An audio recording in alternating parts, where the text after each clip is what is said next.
తెలుగు క్రైస్తవ ప్రజలు ఈరోజు ఆ మరణాన్ని చూసి హల్లెలూయా, ఆ జీవితాన్ని చూసి హల్లెలూయా, వారి జీవించిన జీవితంలో వారు అనుభవించిన అనుభవాలను చూసి ఈరోజు క్రైస్తవుల సమాజంలో జరుగుతున్నటువంటి పరిస్థితులను చూసి తెలుగు రాష్ట్రాల్లో ప్రతి క్రైస్తవుడు, ప్రతి యవ్వనస్తుడు కూడా, ప్రతి కుటుంబం కూడా ఈరోజు రేపబడాలి. హల్లెలూయా. ఏమవ్వాలి? రేపబడాలి. దాన్ని ఇంగ్లీష్లో ఏమన్నారు? స్టిర్, కదిలించుట. ఏమవ్వాలి? మనం కదలాలి. క్రైస్తవ సమాజంలో ఒక కదలిక రావాలి.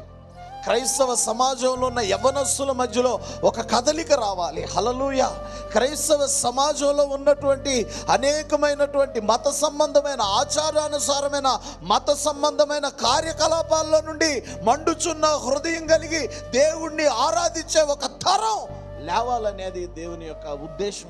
హల్లెలూయా. ఆయన మరణం ఎందుకు దేవుడు అలౌట్ చేశాడంటే తెలుగు రాష్ట్రాల్లో ఉన్న క్రైస్తవ సమాజానికి బుద్ధి రావాలి. హల్లెలూయా. వాళ్ళు రేపబడాలి. హల్లెలూయా. వారు ప్రార్థనలో అనేక మంది ప్రజలు ఇప్పుడు రేపబడాల్సిన కాలం వచ్చింది. హల్లెలూయా.